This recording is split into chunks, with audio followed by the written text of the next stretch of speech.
Cette chronique est une présentation de Clinique vétérinaire du Compagnon. Si on veut préciser un peu les zones de douleur, parce qu'à l'occasion des mentions que vous allez faire sur des choses à la maison vont nous mettre sur des pistes plus précises de zones inconfortables. Y a-t-il des choses qui te viennent à l'idée là-dessus? Bien, ce qu'on entend beaucoup des fois, c'est les gens qui ont des inquiétudes au niveau des dents, puis on peut pas... Il y a vraiment des petits points, des fois en particulier, que quand on l'entend, on se dit, OK, oui, peut-être que c'est un petit peu plus relié aux dents que la douleur en particulier. Quand on a un chien qui a des douleurs au niveau des dents, au niveau peut-être des gencives ou qui a une dent qui est un peu branlante puis qui fait mal, ce qu'on voit beaucoup des fois, c'est le chien, à place d'aller prendre un repas qui est complet, qui va aller manger sa ration quotidienne, c'est qu'il mange différemment. C'est qu'au lieu de manger vraiment, il prend ses croquettes, là, puis il a vraiment un bon appétit. Des fois, il va prendre une croquette à la fois.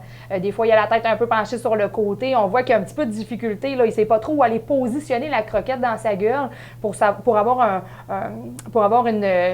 c'est pas de douleur, dans le fond. C'est vraiment ça. Puis, sinon, c'est ça, la tête sur le côté. Des fois, il échappe ses croquettes par terre. Tu sais, des fois, on a l'impression que c'est une habitude qu'il a pris. Mais des fois, c'est vraiment parce qu'il y a de la douleur puis il y a un inconfort qui fait qu'il a commencé cette manière de manger-là. C'est sûr que quand moi, je fais mon examen en fonction de ces idées-là qui nous ont été données sur la douleur, je vais aller vraiment palper, toucher, autant par l'extérieur de la mâchoire, aller toucher avec mes doigts au niveau des gencives, quand l'animal me le permet, c'est sûr. Ça arrive qu'on va plutôt y aller avec un petit bâton tout doucement parce que nos doigts, on ne peut pas les rapprocher beaucoup des dents, mais on essaie vraiment de noter est-ce qu'il y a un inconfort spécial, parce que ça aussi, si on arrive en détartrage, c'est sûr que c'est le fun d'aller sur la dent qui fait mal et non pas n'importe où en pensant qu'il y a des lésions partout dans la gueule. On va vraiment essayer d'au moins aider l'animal le plus précisément possible. Avant de compléter avec le dernier sujet de douleur, est-ce que vous avez remarqué qu'à aucun moment on a parlé de plainte? C'est rare qu'un animal se plaint. Je l'ai dit dès le départ, les clients qui me disent « mon chien ne se plaint pas, donc il a pas mal », c'est pas vrai. Il y a plein de petites façons de faire qu'on vous a expliquées et c'est pas souvent les plaintes. Les animaux vont vocaliser à l'occasion parce que vraiment, une douleur aiguë, je viens de me faire frapper, j'ai mal à la patte, je hurle si tu touches ma patte, mais les douleurs sont souvent beaucoup plus chroniques, ça fait plus longtemps. Et on voulait justement parler des douleurs articulaires à ce sujet-là. C'est des choses qu'on entend souvent parler, hein, les choses que les gens nous disent. On a parlé de monter l'escalier. Je ne sais pas si tu as d'autres exemples de douleurs qu'on peut penser que l'animal a des douleurs articulaires.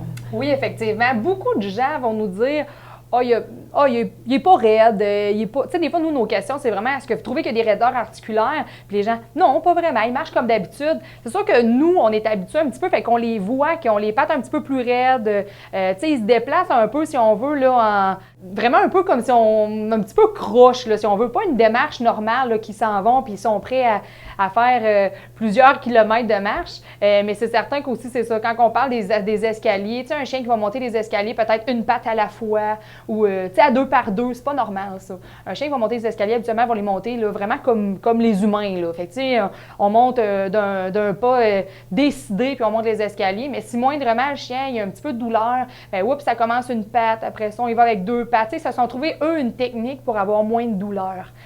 Mais c'est certain que ça, c'est pas quelque chose qui est normal. Descendre les escaliers, c'est la même chose. Un chien qui a peut-être plus de douleur au niveau des pattes en avant, ça va être plus descendre les escaliers qu'il va trouver difficile.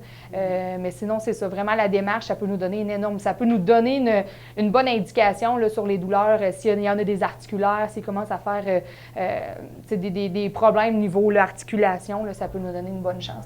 Le chien qui monte les marches en ne faisant plus de ligne droite, mais en faisant toujours un peu une déviation dans l'escalier, c'est parce qu'il essaie de trouver, puis il va positionner souvent la même patte. C'est elle qui le fait monter, puis là, il dépose l'autre, comme nous autres quand on boite. Comme c'est chronique, bien, ça s'installe tout doucement, puis on dit « ah, ça doit être parce qu'il est vieux ». Mais non, hein, c'est pas parce qu'on est vieux, on n'est pas obligé d'avoir mal. Il y a plein de choses qu'on peut faire pour vous aider.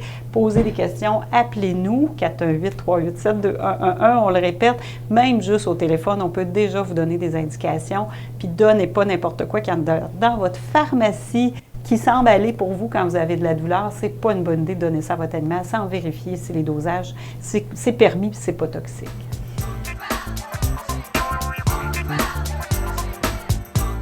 Cette chronique est une présentation de Clinique vétérinaire du Compagnon.